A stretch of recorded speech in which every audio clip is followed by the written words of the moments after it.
తెలంగాణ మంత్రి కొండా సురేఖ వ్యాఖ్యలు ఇప్పుడు పొలిటికల్ గా దుమారం రేపుతున్నాయి. ఫైల్ క్లియరెన్స్ పై మరోసారి స్పందించారు మంత్రి కొండా సురేఖ. తన మాటలను కొందరు వక్రీకరించారని చెప్పుకువచ్చారు. తాను మంత్రులు అని మాత్రమే చెప్పానన్న సురేఖ కాంగ్రెస్ మంత్రులని ఎక్కడా చెప్పలేదని వివరించారు. ఇక ముఖ్యంగా గత బీఆర్ఎస్ ప్రభుత్వంలోని మంత్రులను ఉద్దేశించి తాను ఈ వ్యాఖ్యలు చేసినట్లు తెలిపారు. ఏ పనికైనా అప్పటి మంత్రులు డబ్బులు తీసుకునేవారని సురేఖ ఆరోపించారు. అయితే ఫ్రస్ట్రేషన్ లో ఉన్న బీఆర్ఎస్ తమపై తప్పుడు ప్రచారం చేస్తుందని ఆగ్రహం వ్యక్తం చేశారు. ఇక పార్టీలని చూడకుండా అందరికీ సంక్షేమ పథకాలు అందిస్తున్నామని అన్నారు మంత్రి కొండా సురేఖ. తీసుకున్నారు, మీరు పర్సంటేజీలు లేని పనులు చేయలేదు, మీరు సెలెక్టెడ్ ఫైల్స్ మాత్రమే మీరు తీసుకొచ్చి మీరు సంతకాలు పెట్టారు.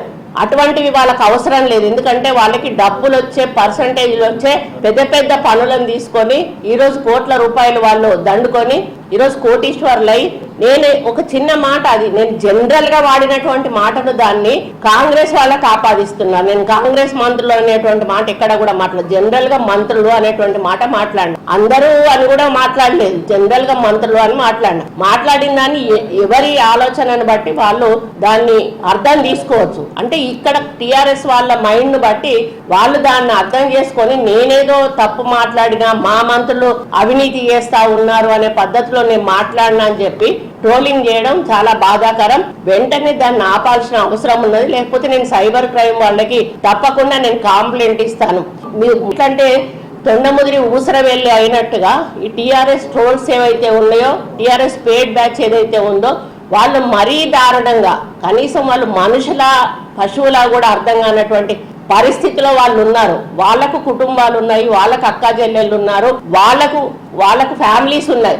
అటువంటి వాళ్ళు కనీస మింగిత జ్ఞానం కూడా లేకుండా పిచ్చి పిచ్చిగా రాయడం అనేది చాలా బాధాకరం. మీరు పర్సంటేజ్ ముందు మంత్రి కొండా సురేఖ వివిధ కంపెనీల ఫైళ్లను క్లియర్ చేసేందుకు మంత్రులు డబ్బులు తీసుకుంటారని చెప్పిన మాటలు చర్చనీయాంశంగా మారాయి. పైగా ఫైళ్ల ఆమోదానికి తాను డబ్బులు తీసుకోనని, కానీ కాలేజీ భవనం కట్టాలని కోరినట్లు చెప్పారు. అందుకు అరబిందో ఫార్మా 4,50,00,000తో భవనం కట్టేందుకు ఒప్పుకున్నట్లు సభా వేదికపైనే వెల్లడించారు.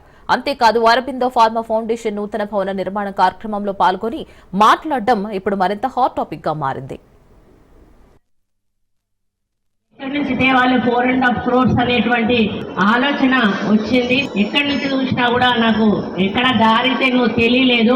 మరి నేను ఒక ఫారెస్ట్ మినిస్టర్ గా ఉన్నాను కాబట్టి నా దగ్గరికి కొన్ని కంపెనీలవి క్లియరెన్స్ కోసం అని చెప్పి ఫైల్స్ వస్తూ ఉంటాయి.